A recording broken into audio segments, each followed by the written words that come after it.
विस्पति देव की जय हो, विस्पति देव की जय हो। प्राचीन समय की बात है, एक नगर में एक बड़ा व्यापारी रहता था। वह जहाज़ों में माल लाद कर दूसरे शहरों में भेजा करता था। जिस प्रकार अधिक धन कमाता था, उसी प्रकार जी खोलकर दान भी करता था। परंतु उसकी पत्नी अत्यंत कंजूस थी, किसी को एक डमरी भी नहीं देने देती थी। एक बार सेठ जब दूसरे देश में व्यापार करने गया तो पीछे से विस्पति देव ने साधु भेष में उसकी पत्नी से भिक्षा मांगी। व्यापारी की पत्नी विस्पति देव से बोली, हे साधु महाराज, मैं इस दान और पुण्य से तंग आ गई हूँ। आप कोई ऐसा उपाय बताइए जिससे मेरा सारा धन नष्ट हो जाए और मैं आराम से रह सकूं। मैं यह धन लुटाता हुआ नहीं देख सकती। विस्पति देव ने कहा, हे देवी, तुम बड़ी विचित्रा हो। संतान और धन से कोई दुखी होता है। अगर अधिक धन है तो इसे शुभ कार्य में लगाओ, कुंवारी कन्याओं का विवाह करवाओ, बिगलाए और बाग बगीचा का निर्माण कराओ। ऐसे पुण्य कार्य करने से तुम्हारा लोक परलोक सार्थक हो सकता है।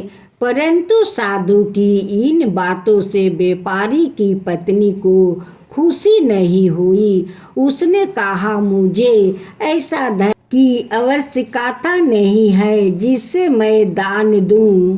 तब विस्पति देव बोले, यदि तुम्हारी ऐसी इच्छा है तो तुम एक उपाय करना। 7 विस्पति बार घर को गोबर से लिपना, अपने केशों को पीले मिट्टी से धोना, केशों को धोते समय स्नान करना, व्यापारी से हजामत बनाने को कहना, भोजन में मांस मंदिर का खाना, कपड़े अपने घर धोना। ऐसा करने से तुम्हारा सारा धन नष्ट हो जाएगा। इतना कहकर विस्पति देव अंतर्ध्यान हो गए। व्यापारी की पत्नी ने विस्पति देव के कहे अनुसार 7 विस्पति बार वैसे ही करने का निश्चित किया।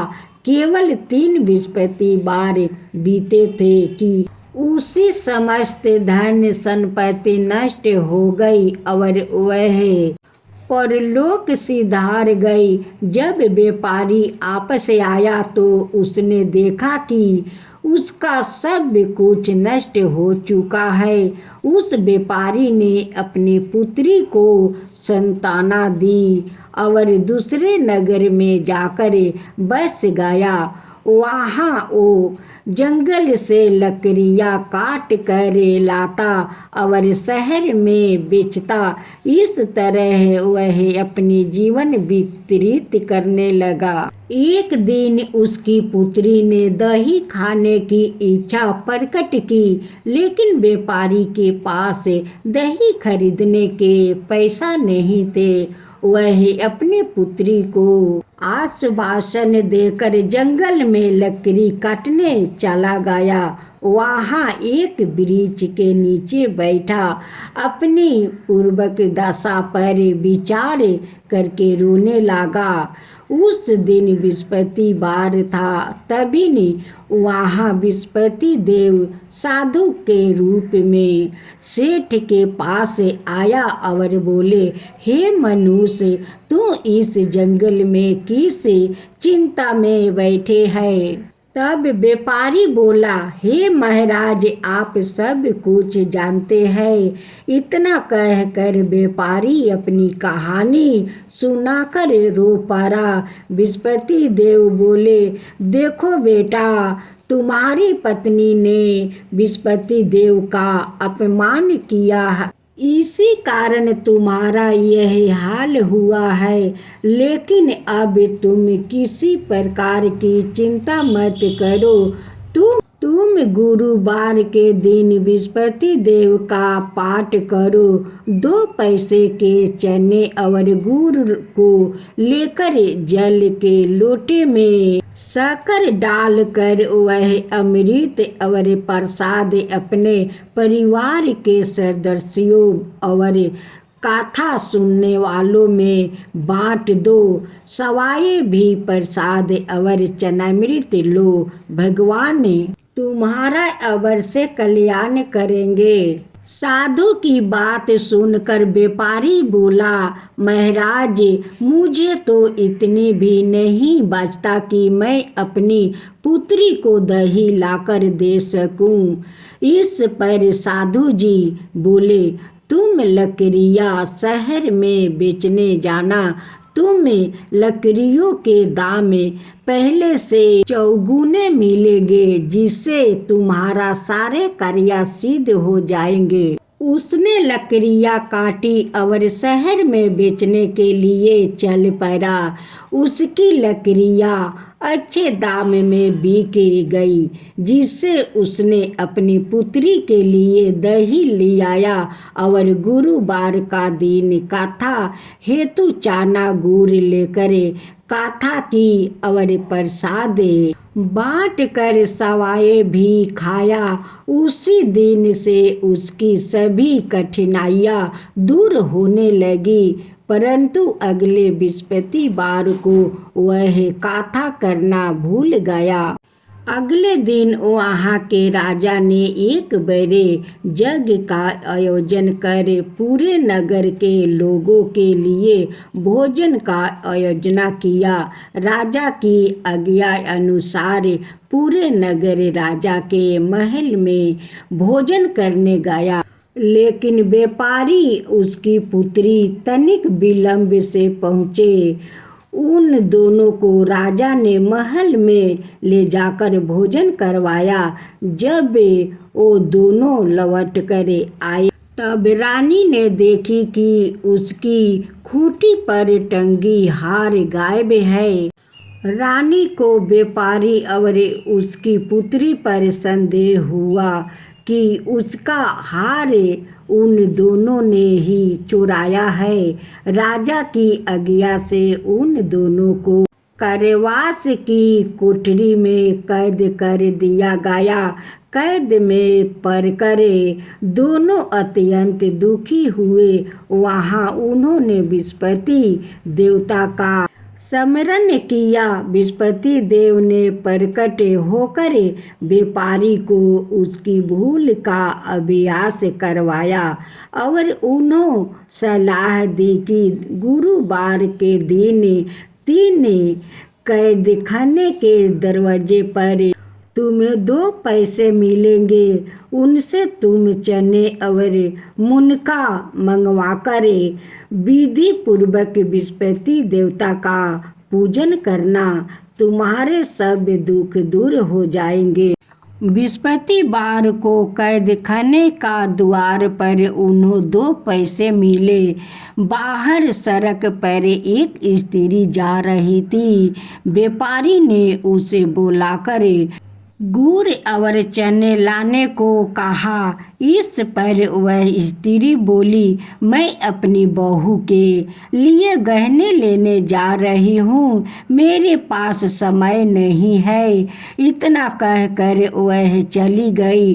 थोड़ी देर बाद वह वहाँ से एक औरत निकली। व्यापारी ने उसे बुलाकर कहा कि हे बहन, मुझे बृहस्पतिवार की कथा करानी है, तुम मुझे 2 पैसे का गुड़ चना ला दो।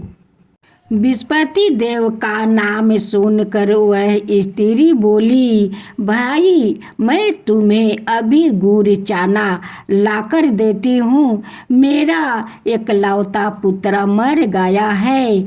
मैं उसके लिए कफन लेने जा रही थी, लेकिन मैं पहले तुम्हारा काम करूँगी, उसके बाद अपना पुत्र के लिए कफन लाने जाऊँगी। स्त्री बाजार से व्यापारी के लिए गुड़ चने ले आई और सवाए भी विस्पति देव की कथा सुनी। कथा के का समाप्त होने पर वह स्त्री कफन लेकर अपने घर गई। घर पर लोग उसके पुत्र की लाश को राम राम सत्य है कहते हुए शमशान चनामृत डाली। प्रसाद और चनामृत के प्रभाव से वह पुनर्जीवित हो गया। ले जाने की तैयारी कर रहे थे। स्त्री बोली, मुझे अपने लड़के का मुख देख लेने दो। अपने पुत्र का मुख देख कर उस स्त्री ने उसके मुंह में प्रसाद और चनामृत डाली। प्रसाद और चनामृत के प्रभाव से वह पुनर्जीवित हो गया। पहली स्त्री जिसने विस्पति देव का निरादर किया था, वह जब अपने पुत्र के विवाह हेतु पुत्र वधू के लिए गहने लेकर लौटी और जैसे ही उसका पुत्र घोड़ी पर बैठकर निकला, वैसे ही घोड़ी ने ऐसी उछाल मारी कि वह घोड़ी से गिरकर मर गया। यह देख स्त्री रो रो कर विस्पति देव से क्षमा अर्चना करने लगी। उस स्त्री की अर्चना से विस्पति देव साधु भेष में वहाँ पहुँचकर कहने लगे, देवी तुम्हें अधिक विलंब करने की आवश्यकता नहीं है। यह विस्पति देव का अनादर करने के कारण हुआ है। तुम आपस जाकर मेरे भक्त से क्षमा मांगकर कथा सुनो, तब ही तुम्हारी मनोकामना पूर्ण होगी। जेल में जाकर उस स्त्री ने व्यापारी से माफी मांगी और कथा सुनी। कथा के उपरांत वह प्रसाद और चनामृत लेकर अपने घर आपस गई। घर आकर उसने चनामृत अपने मृत्यु पुत्र के मुख में डाली। चनामृत के प्रभाव से उसका पुत्र भी जीवित हो उठा। उसकी रात विस्पति देव राजा के सपने में आए और बोले, हे राजन, तूने जिस व्यापारी और उसकी पुत्री को जेल में कैद कर रखा है, वह बिल्कुल निर्दोष है। तुम्हारी रानी का हार वही खूंटी पर टंगा है। दिन निकला तो राजा रानी ने हार खूंटी पर टांगा हुआ देखा। राजा ने उस व्यापारी और उसकी पुत्री को रिहा कर दिया और उन्होंने आधा राज्य देकर उसकी पुत्री का विवाह उचित कुल में करवाकर दहेज में हीरे जवाहरात दिया।